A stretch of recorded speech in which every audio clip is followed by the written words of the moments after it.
with her jazz noir-esque tales and silk-like voice, it's Ren Harvieu. How you doing? I got that surname right. That's right. Because you said there's a method of saying it, which is Harvieu any. That's how I've got to think of it. Yeah, that's right. What did you say to me earlier? Have you any beans? Something like that. It was beans, wasn't it? Why beans? I don't know. I don't know. That's fair enough. You've had quite an interesting 2011, which started off with, I mean, you broke your back. Yeah, in May, like the end of May, broke my back, yeah. And I mean, you're walking now, but I mean, what happened? Tell us what happened. It was kind of like a freak accident. I think it was about 4 o'clock in the morning, in like a field. What are you doing at 4 a.m. in a field? Well, you don't want to know. Okay, but, cool. No, That's fine. no, but people were just like messing about, jumping over hedges and stuff, and unfortunately I was underneath.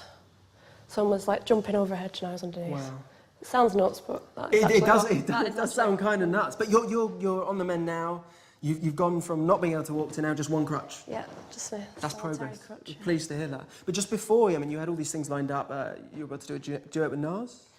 Yeah. Is that right? Bit of Glastonbury. Are these things back on the cards? Obviously, Glastonbury not for next year, but. Yeah. Well, I've kind of just picked up where I left off.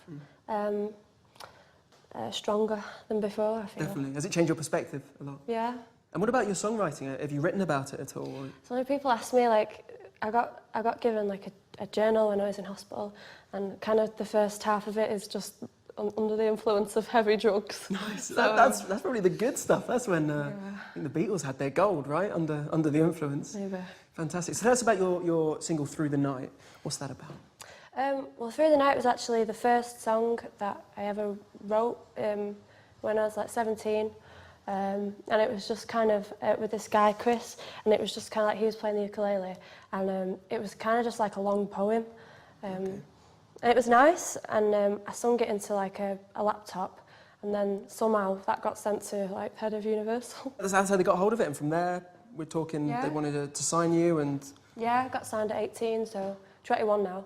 So you've been under the influence of the labels, and they've sort of got you let me writing. do whatever I want. Like, including going into parks at 4 a.m. Yeah, that wasn't planned, but... Fair enough. Yeah, they kind of let me do whatever I want. It's Ireland, so they're quite a good label, like... Fantastic. Yeah. And obviously, you've got your album out next year. What's that called? It's also called Through the Night. Also called Through the Night. Because obviously that's quite a poignant song, being your first song. Yeah, so. it's just kind of fitting. And you've been working with some incredible people. You got Vegas, James from Glas Vegas, and the Zootons and stuff. Have they been writing with you, or...? Yeah, it's been like... There's been like Howie Payne out of the stands, Dave McCabe, and yeah, James. We've not actually wrote anything together, but we've hung out a lot. Yeah. And I did a cover with him. He's quite a big fan of you, isn't he? Go on, say it. It's fine. It's fine. He loves you. He loves you. He's dead nice though. Because I kind of, when they said I was going to meet him, I don't know. I kind of had a bit of an expectation. I thought he'd be all aloof or whatever, but he was just lovely. Behind those glasses. Really did he take the glasses off when he met you? Yeah, he kept them on, and then like he did like the big reveal. Nice. Took them off. It was good. That's a life-changing moment there. So obviously we've got the album. What else can we look forward to in 2012? What plans to be an exciting year for you? I just want to get out there. Like I keep saying, but I'm dead bored. Like I'm just at home. It's got to be great. You've been in hospital half the time. Yeah. Crutches. So it's just about getting out there, getting rid of that other crutch as well. Hopefully. Getting performing and making millions and touring the world and selling albums and all sorts. Yeah. It's going to happen. It's going to happen. You've got to be positive. That's fantastic. Well, we absolutely love you here. Thanks. And I can't wait to hear you play Ren Harvieu.